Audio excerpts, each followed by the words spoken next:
ग्रहों के आपस में मित्रता और शत्रुता की स्थिति यह है कि सूर्य, चंद्रमा, मंगल और गुरु, ये चारों ग्रह आपस में मित्र हैं।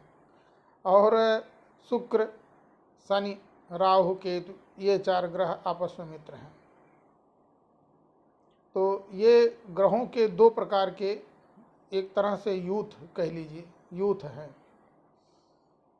और ये 4 ग्रह अपने यूथ में आपसी मित्रता मानते हैं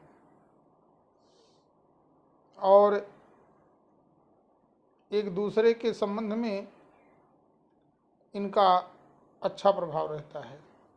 बुध एक ऐसा ग्रह है, इन दोनों गुटों से अलग ऐसा ग्रह है जो सभी ग्रहों से मित्रता रखता है, किसी से शत्रुता नहीं रखता। इसके अतिरिक्त अगर हम देखें तो शत्रुता मानने वाले ग्रहों में कहीं कहीं मान्यता आती है कि जो ग्रह शत्रुता रखने वाले हैं लेकिन फलादेश में उनके अच्छे परिणाम आते हैं।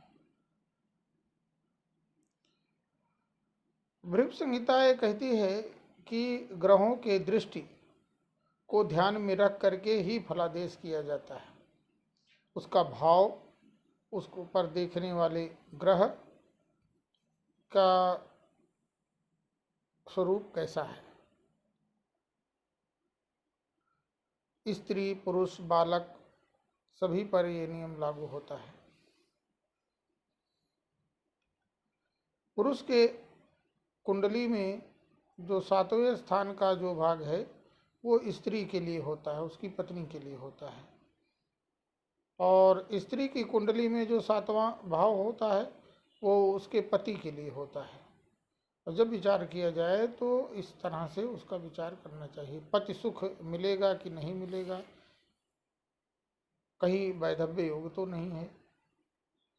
भाग्य के हर संबंधों में अच्छे बुरे समय की, अच्छी जिंदगी के भोगों की जानकारी होती है, उसके भविष्य के बारे में जानकारी मिलती है।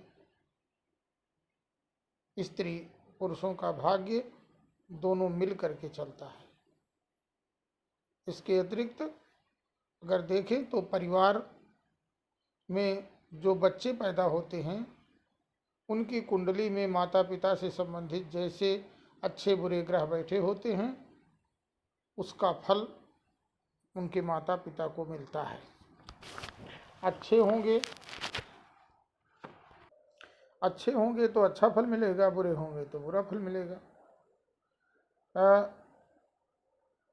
कोई लड़की अगर घर में पैदा हुई है तो जब तक उसका विवाह नहीं हो जाता तब तक उसके ग्रह नक्षत्र उसके माता पिता पर, उसके परिवार पर असर डालते हैं। और विवाह होने के पश्चात फिर वह लड़की जब अपने ससुराल में जाती है तब वो सारे ग्रहों का जो योग होता है उसके ससुराल पक्ष के लिए काम करने लगता है।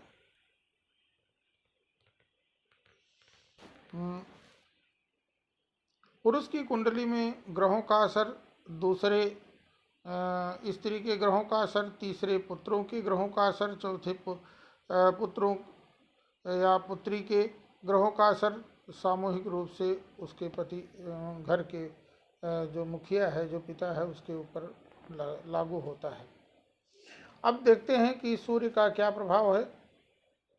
इसको अगली वीडियो में मैं देखूंगा। आप इसे देखें, सुनें और समझें, फिर आगे बताते हैं। जय श्री कृष्ण।